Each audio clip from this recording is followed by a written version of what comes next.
L'engagement précède l'action.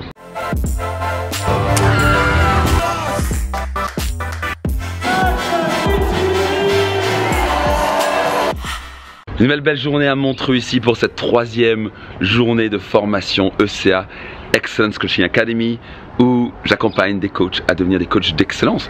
Et j'adore ces parties-là, parce qu'ils apprennent ma méthode de coaching. Ils me voient régulièrement sur scène ou dans le public, dans un séminaire, ils me coachaient et ils disent mais je voudrais apprendre ça.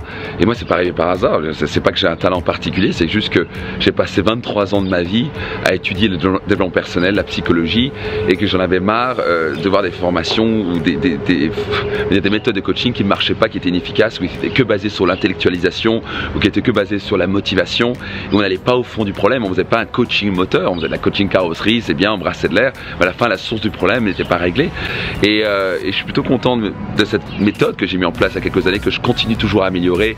Là il y a 8 étapes dans la méthode, ils sont en train de la maîtriser. On a déjà la 7e étape dont je vais vous parler dans un instant, et la 8e étape qui va se faire juste après la pause de midi. Et il passe un moment incroyable, c'est comme une grande famille, juste on passe un moment fort, on voit des progressions incroyables, on voit des gens qui progressent, qui libèrent leur schéma, qui se débloquent de leurs vieilles croyances à la con, qui avancent, qui progressent, et c'est uniquement comme ça qu'ils vont pouvoir devenir bien sûr des coachs d'excellence. Et donc voilà le 7e point. Un des points éléments qu'on fait, c'est bien sûr amener nos clients à créer un engagement, mais un vrai engagement. Donc à la fin, dans notre vie, on a tendance à, vous voyez, on brasse souvent de l'air et on se dit ce serait bien de. Il y a une différence entre un souhait et un engagement. Un souhait, c'est ce serait bien que ça change. Il y a beaucoup de gens qui rêvent leur vie, mais il y a peu de gens qui vivent leur rêve, pardon. Et les gens qui vivent leur rêve ont maîtrisé l'art de l'engagement. Un engagement, ça c'est pas intellectuellement. Oui, je sais que je dois faire ça, ou je m'engage que. Ça c'est l'engagement, c'est dans les tripes, ça se passe dans le corps. C'est je m'engage à. Un engagement au passage est toujours écrit. Il est toujours écrit. Il est toujours pour qu'il fonctionne bien, dirigé vers les autres. Égal, je vais le faire pour qui? Je vais le faire peut-être pour mes enfants, peut-être faire pour mon époux, pour mon épouse, pour mes parents. Pour qui vous allez pouvoir le faire? Et 3e, il est fait dans un état de conviction. On se dit, on a de l'énergie élevée, on n'est pas juste en train de dire machin. Ça se passe au niveau de vos tripes, ça se passe au niveau, ce que j'appelle les triple E, l'état émotionnel élevé. Si vous faites ça, je peux vous garantir que vos engagements ont maintenant 10 fois plus de chances d'être suivis par une action.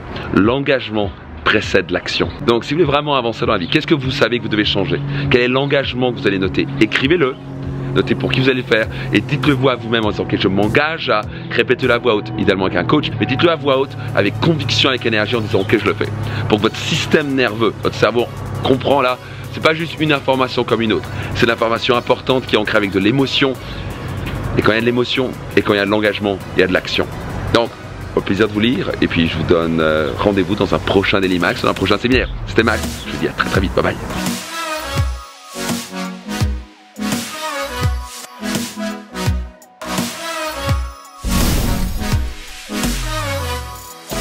Partagez cet épisode, laissez un petit commentaire, abonnez-vous à ma chaîne YouTube si c'est pas encore le cas, puis je me réjouis de vous retrouver dans un prochain Daily Max, ou dans un prochain séminaire, ou dans un prochain podcast, bref, au plaisir de vous y retrouver, parce que ma passion est véritablement de vous accompagner à devenir la meilleure version de vous-même. Je vous dis à très vite, bye bye.